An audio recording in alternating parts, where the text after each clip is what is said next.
Hey guys, Lorth here. I skipped last week's devlog since I didn't have anything to show. I had some emergencies come up during my normal dev time, but this week we've got Interactables.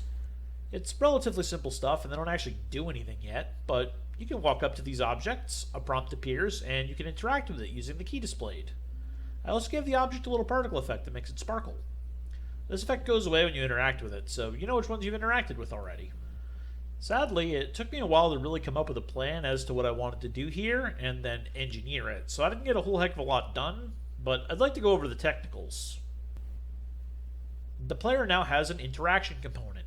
With it comes an interactable zone, in Area 2D, and an interactable area, which is just a circular area around the player where we detect interactables.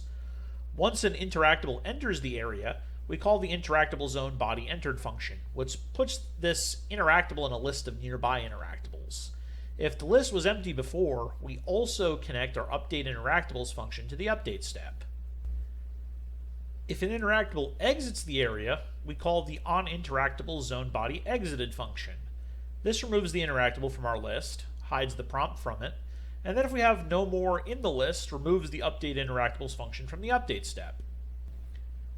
As for what update interactables actually does, it first hides the prompt from the interactable at the top of our list, then it sorts the interactables by distance. Finally, we show the prompt for the interactable that is at the top of the list. This would be the new closest interactable.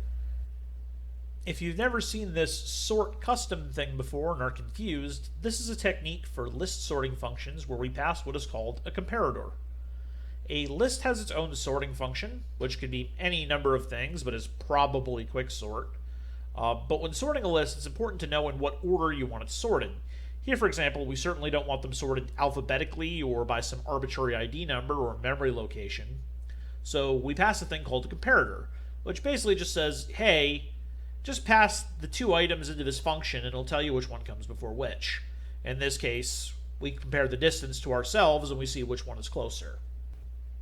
Finally, when the player actually presses the interact button, we call the first interactable's interact function and pass the player as a parameter.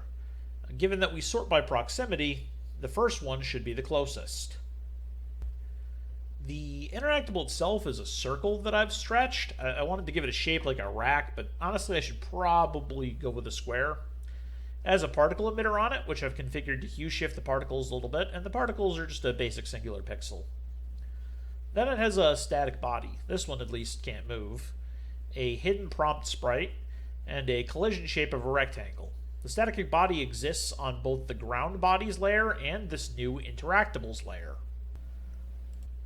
When the player interacts, we mark the object as inactive, free the particle emitter, change the collision layers to remove us from the interactable layer, and hide the prompt.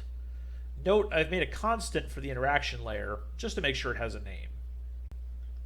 So next up is actually putting some kind of loot in these interactables, but hopefully going into some technical stuff has made this video worth a watch.